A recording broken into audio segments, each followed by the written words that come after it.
distinguished guests, members of the media, welcome. We are so glad to see you share the enthusiasm that we have for the man who's been selected to lead ETSU football into 2025 and beyond. As a reminder, there will be no questions fielded during the press conference. We will have one-on-ones after the press conference concludes. Look for Kevin Brown or Andy Fisher in the back. They'll make sure that you can get all the audio and video that you need to ensure that you have everything you need to do your reports today and tonight and throughout the weekend. With that, I'll turn things over to the president of East Tennessee State University, Dr. Brian Noland.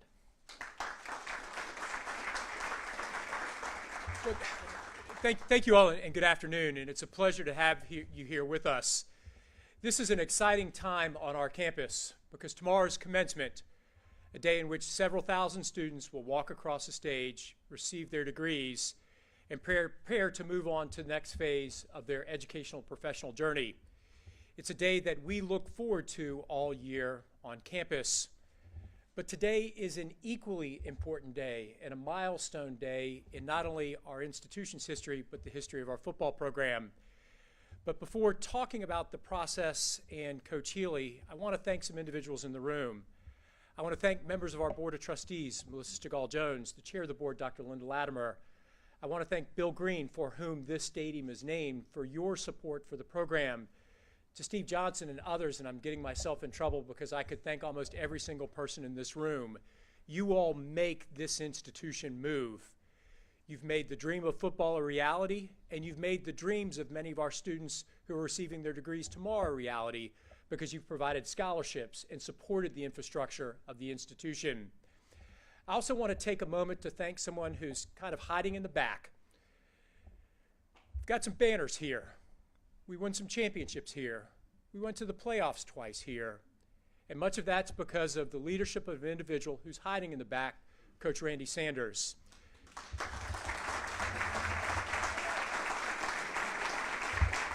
And I want to share a little story on Coach.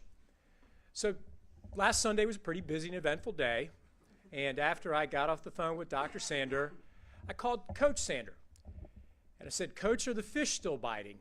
And he said, "Yes, the fish are still biting." And I said, "Well, what would you encourage us to do?" He said, "Call Will Healy." First thing he said, and it's powerful when an individual who built so much of what we celebrate right out of the gates helps to lead a search in a direction.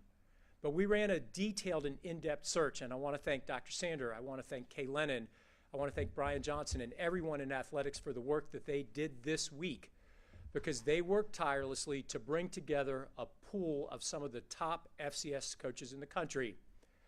But then ultimately, when it came down to the moment to make a decision, as with everything Doc and I have done together, Doc stepped forward and said, "Dr. Noland, this is what we should do.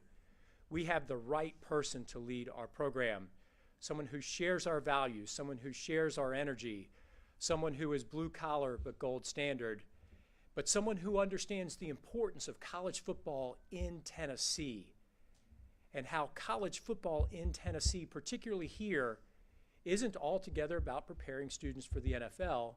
It's about preparing them for life, just like all the students who are going to graduate tomorrow are getting prepared for life." So at this holiday season, as we give thanks for all that has been provided to us, I want to go ahead and thank Santa early for giving us the thing that was at the top of my Christmas list. Santa, thank you for Dr. Richard Sander and Coach Will Healy. I now introduce Dr. Sander.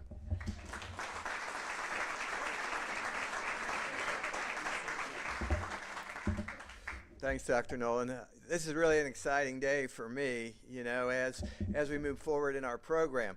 Really wasn't expecting this day to be what it is today, but really excited to where we are.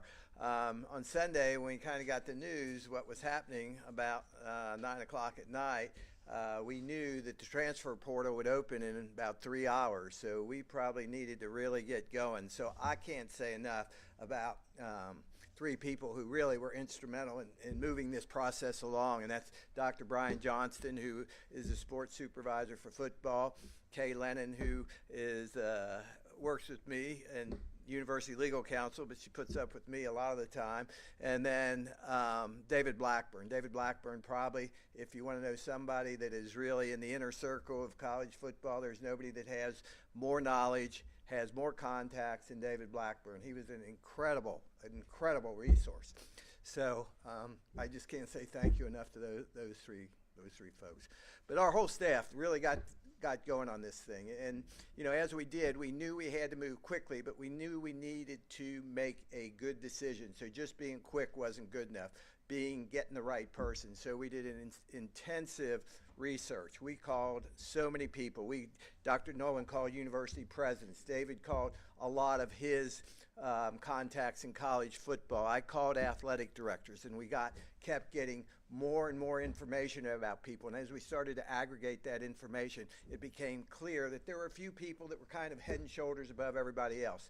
So the final decision wasn't easy because we had a terrific pool of people who really wanted this job. It was really rewarding to me to see the number of people who reached out to us who had an incredible resumes that wanted this job. I'll bet we probably had between 150 and 200 people reach out to us, and this is in a 2 or 3 day period. But when we got to, you know, the profile of what we wanted, and that's what, you know, President Nolan and I always kind of sit down and talk about what is the profile, what does that person look like? And when we did, one of the things that we felt was really important is we wanted somebody who had head coaching experience. We wanted somebody that could really understand today's athlete, because today's athlete is a little bit different because of the experiences they've had with the rapid changing of the NCAA, with these young men who have gone through COVID. It is a different athlete. So we needed somebody that would understand today's athlete. We needed somebody that could navigate through the transfer portal, who could deal with NIL, who had had success, who knew how to do that. That was critically important to us. But the main thing I think that I always look for is somebody who's passionate in what they do, who really cares. And for me, you know, with my background, I want somebody who really cares about the student athletes. I want somebody who's excited, somebody that really wants to be here. And when we got to that point, it was pretty clear who that guy was. And so we made that decision, and, you know, I guess Tuesday night we brought in a couple coaches, called Will like at 10 o'clock on Tuesday night, I think it was, and said, hey, can you come up here tomorrow? Well, he got in his car at 10 o'clock or 11 o'clock, drove from Atlanta to Johnson City, telling you how much he wanted this job. So, you know, I think when you want something and you're passionate about it, you're committed to it, you're going to be successful. So I'm very excited about who's going to lead this program. I'm excited about working with him, and I want to introduce the next head football coach at East Tennessee State University, Will Healy.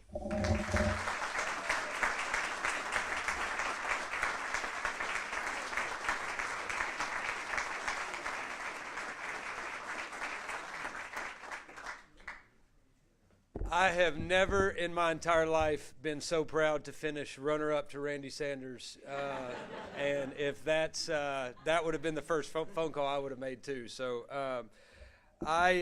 it seems surreal to have a chance to be here. I've got way too much of my dad in me, so I apologize. My dad cries at the same movie he's watched over and over and over again. So I am passionate about what I do, and I am passionate about this opportunity. So I am lucky and blessed to have a chance to be standing in front of you today. I do want this job, and I'm sitting here, and you're kind of living, you know, get a chance to enjoy a little bit of what this process has been like by just hearing those words from Doc and seeing all of you. It means a lot to me that you're here, and I know this is just the first of many incredibly special moments together. So I want to start with thanking the people as well.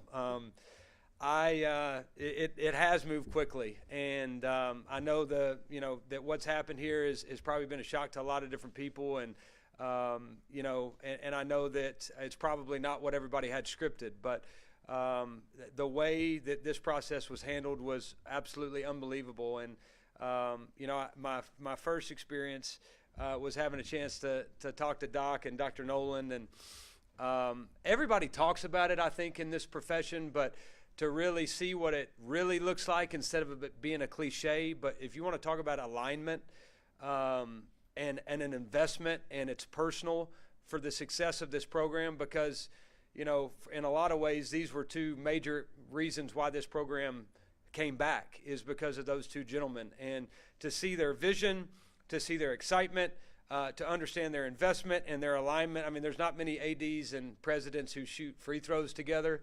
And so, that was really fun for me to be a part of. And I think a place is only as good as its people. I really do. And, to have a chance to work for those two was awesome. To get the phone call to get a chance to work with y'all is a blessing and a privilege. And I know this university and this athletic department's in unbelievable hands because of those two. The committee as well. I know I dealt with a lot of different people, and and to see how that everybody's question was, how can I help you? How can we find ways to improve the program, the experience? How can we find ways to win? How can I find ways to help you and your family? There's just a sense of peace. Sometimes you try to kind of force yourself into making a job make sense, because it's another opportunity, and these opportunities are really difficult to get. For me, this was the one I wanted. This was the one that just felt like that my vision and the people around it, it felt like home. And, we've kind of searched for a home for the last 2 years. And so this is a major blessing for us. And I want to thank the committee as well. I was a 29-year-old passing game coordinator and receivers coach at Chattanooga. And I had two people who were crazy enough to give me a shot at my first opportunity. And that was Dr. White and Ryan Ivey at Austin Peay in 2016. And, think about going through that process with them. And I actually had a chance to talk to Dr. Nolan and Doc about the similarities I see in the vision and the structure and the alignment, that, kind of having a vision of who you want to be before you get there, so you don't have to change who you are once you get there. And that's what I see as well here, and that's why, so excited about the people I get a chance to work with. So cannot thank those two enough. I mean, you want to talk about not having a clue what you're doing, at 30 years old, taking over a program that's lost like 45 or 46 games.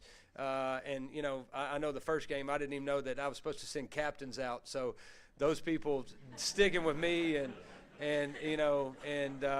kind of just being there for me every step of the way, and it being a partnership.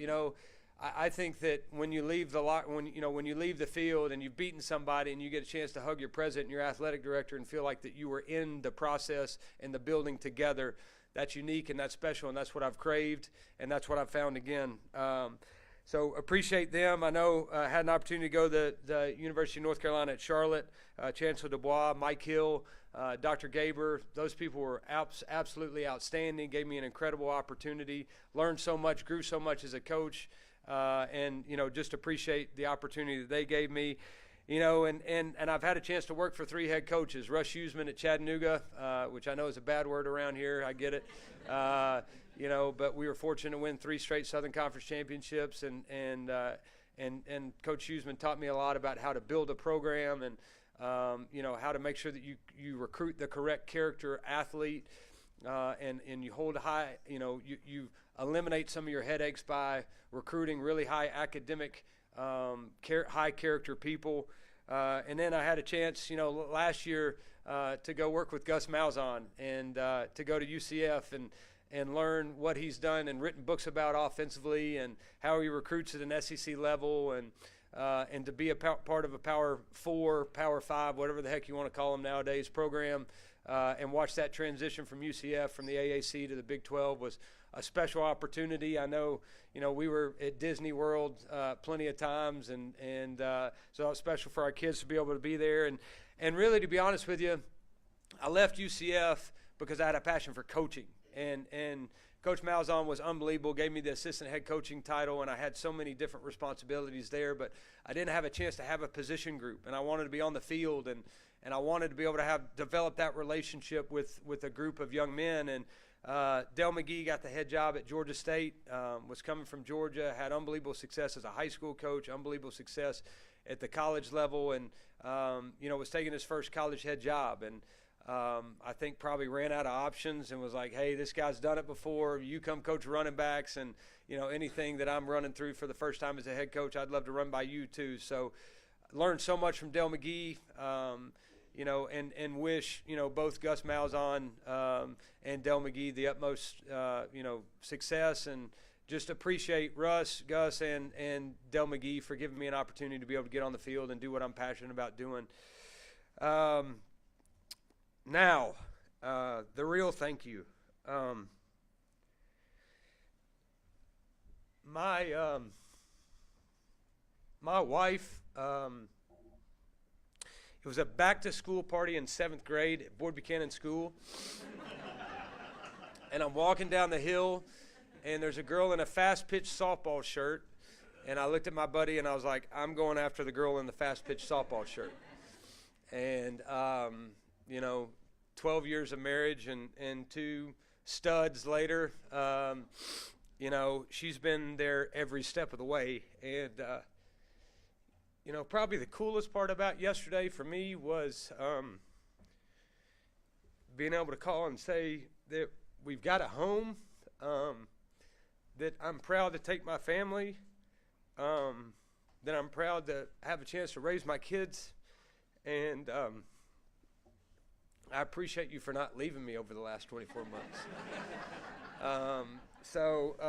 Incredible partner, and just so supportive and special human. I'm a million times more in love with her now than when I met her as a little braces up 7th grader in 1997, and first date was at Pizza Hut, and Alberta was our waitress. But and then we have 2 incredible boys that have lived it too. Have been in 5 houses in 4 years and been to a lot of different schools. And they are so resilient and so supportive and so much fun. And you realize at the end of the game, whether you won or lost, that those 2 guys just want their dad. And that helps you keep things in perspective, but it also motivates you and challenges you, and you have a little bit of a different why for what makes it special to do what you do. The other part about it that's special for me is that my 2 boys have a chance to have a different experience with a bunch of people who don't look like them, may not be from the same spot, may not believe in the same type things, but you all become part of, and I use family a little bit loosely because it's not blood family, but it's as close as you can possibly get to it.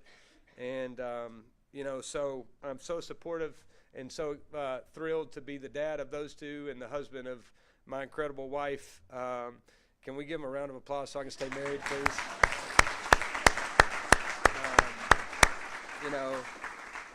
My parents and in-laws are here as well, and incredible support. We couldn't do it without them. They've been along this journey with us too, and like I said, I get the crying from my dad, but just very supportive of them being here. Typically, Emily will give me one of these when I've talked too long, and I see Sanders back there. He's already on his phone. He's not paying attention anymore at all. All right, so why ETSU? Okay, for me, it's unique to have opportunities in college football nowadays where you feel like you have a chance to go win and win big and do something that has an opportunity to sustain success. I think that's the biggest thing for me is, are there things that we can still build? Yeah, no question about it. We can, every single day, every one of us here, I think, is pushing and finding ways about how to do it better than anybody else does, and how to give a student-athlete experience that nobody else can give, and for me, an assistant coach experience that nobody else can. And so I don't have any question with what the vision of this university is.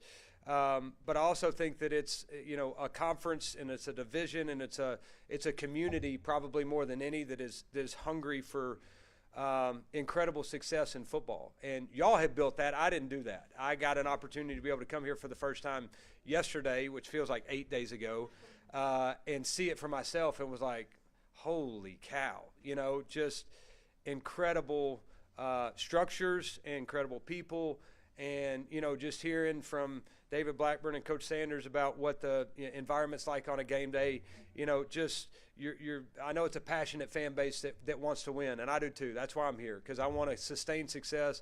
I want to do something that's never been done here before. I want to build it on the backs of incredible people like Randy Sanders, who has, I looked it up this morning, the all-time winningest percentage in ETSU football history.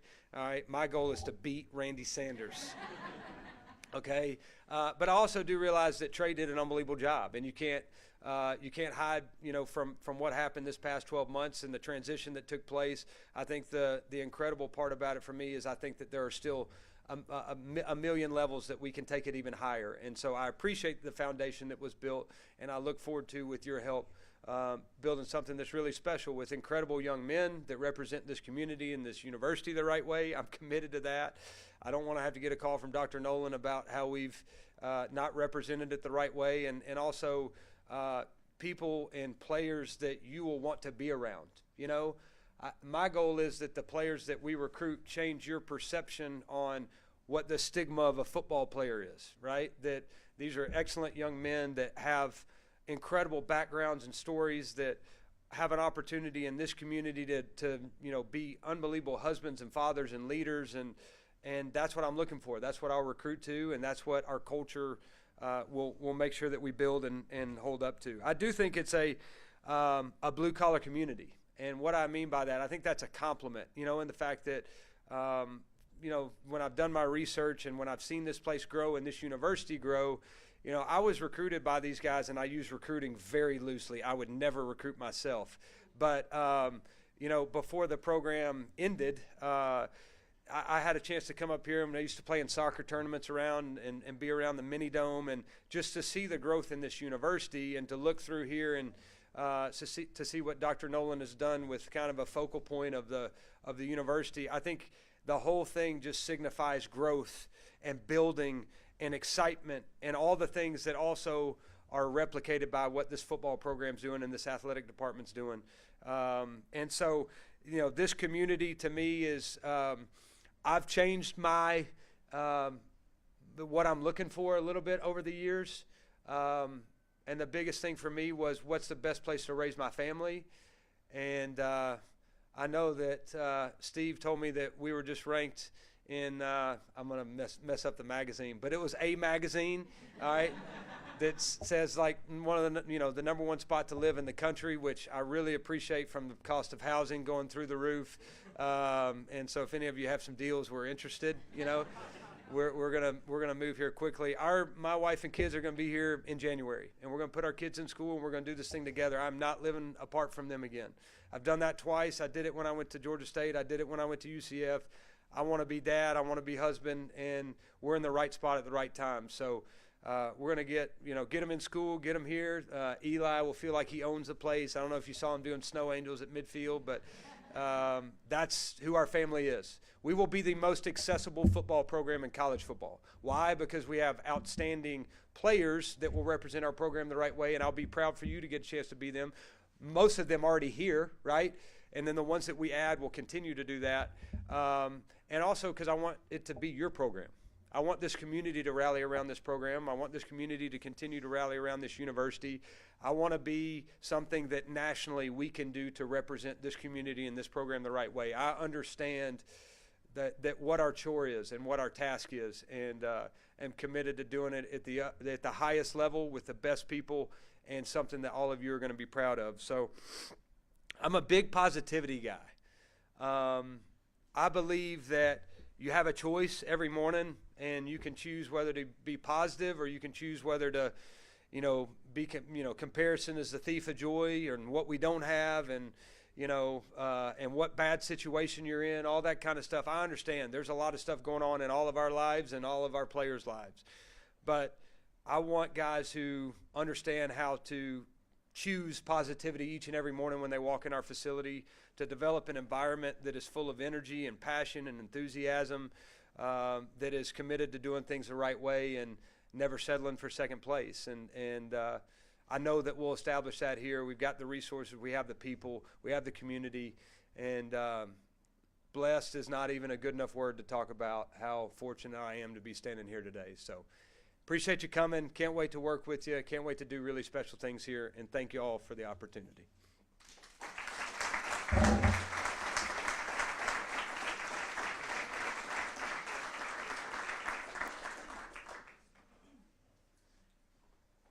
All right, that concludes the formal remarks for today's press conference. One-on-ones will be available via Kevin Brown or Andy Fisher in the back. We do have some light refreshments as well. Thank you so much for being here today, and go Bucks.